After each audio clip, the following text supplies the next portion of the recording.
What's up, people of the world? It's me again, Alex Wimmer, aka AP3 Jumpin. Holy shit, there's a really weird echo in here. Oh well. Anyway, welcome to my review for the Casagrandes series premiere. Now, I actually, the series premiere actually technically made its debut on YouTube. The episode Going Overboard had, I think, over like 4 million views or something like that, if I'm not mistaken. So I watched that, and I already reviewed that previously, not knowing what the episode was called. But I just want to give a quick recap. I loved that episode, and Ryan showed great responsibility, and Carlos did as well. And so that Going Overboard was overall a great start to. It was a great episode to kick off the Casagrandes TV series. Holy shit, I can't breathe. But now I'm going to talk about the second part of the episode, the second half of the episode, like episode 1B, entitled Walk, Don't Run. Now let's get started, shall we?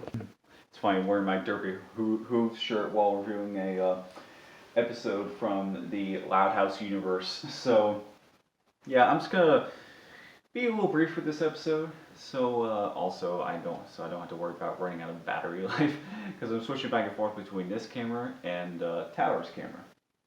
That camera dies on me, but this one runs out of filming space. So anyways, let me just give you a brief synopsis of the plot of Walk Don't Run. So Ranian and Sid, I guess this is like the first Ranian and Sid episode of the Casagrandes TV series. They're both trying to save up for different things. Ranian wants a new skateboard because it broke, because Ranian accidentally broke it. She was okay, but the skateboard wasn't. It split in half.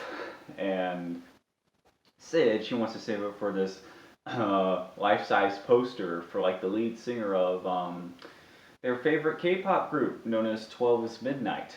And so in order to do that, they wind up starting like basically a dog walking business.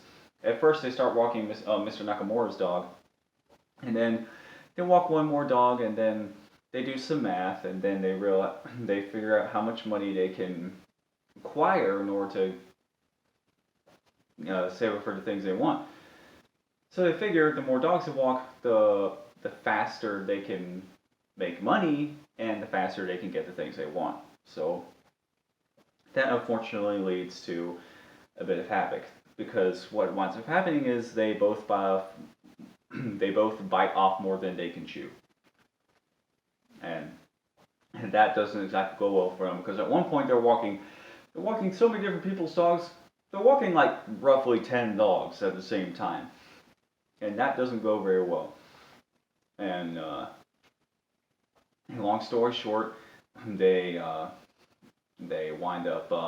I know I'm skipping a lot of plot details, but long story short, they wind up only just walking Mr. Nakamura's dog, and so they have to wait like roughly 2.5 months to save up for the things they want. But at the end, they both realize that is more worth it. You know, patience is a virtue, and good things come to those who wait.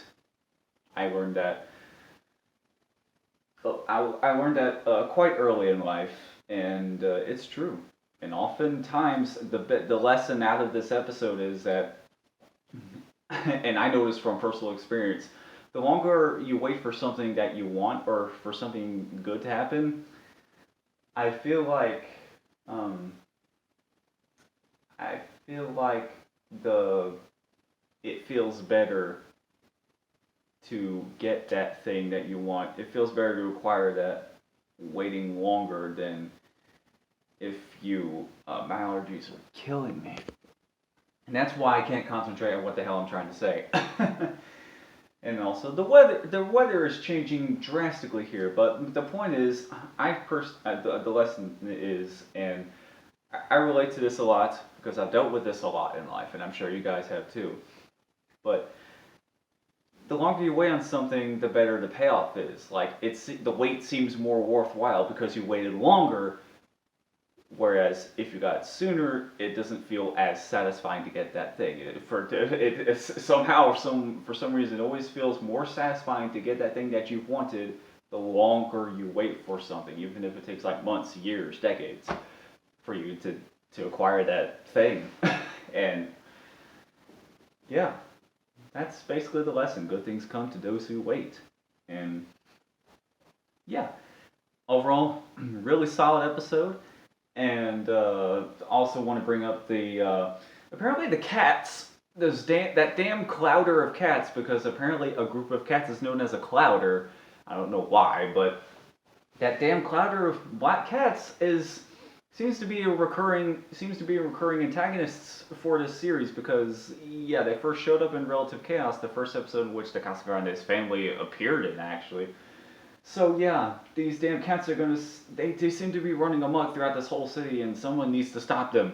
Like, these damned cats are, I don't know what it is with cats in the Loudest universe being like just nothing but just sheer pain in the asses to deal with, and forces to be reckoned with. Like this damn group of cats, and the cat from Kings of the Con that I just talked about yesterday. So yeah, these damn cats need to be stopped. So overall, really solid episode. Also, for the Casagrandes series, I am in love with the title cards. They're like 10 times better than they are for the Loud House, because there's a lot more stuff going on. There's a lot more graphics on the title cards, and the words and the characters within the card are extending beyond the boundaries, which is really cool. And there's even custom fonts per episode, so that's really cool. And the Walk Don't Run's title card in particular heavily reminds me of the art style of Rayman Origins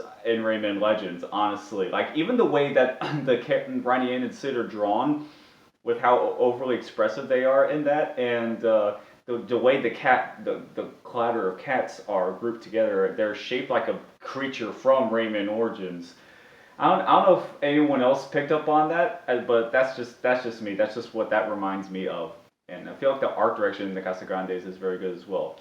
Someone pointed out to me that it seems to be more influenced by its comic strip art style.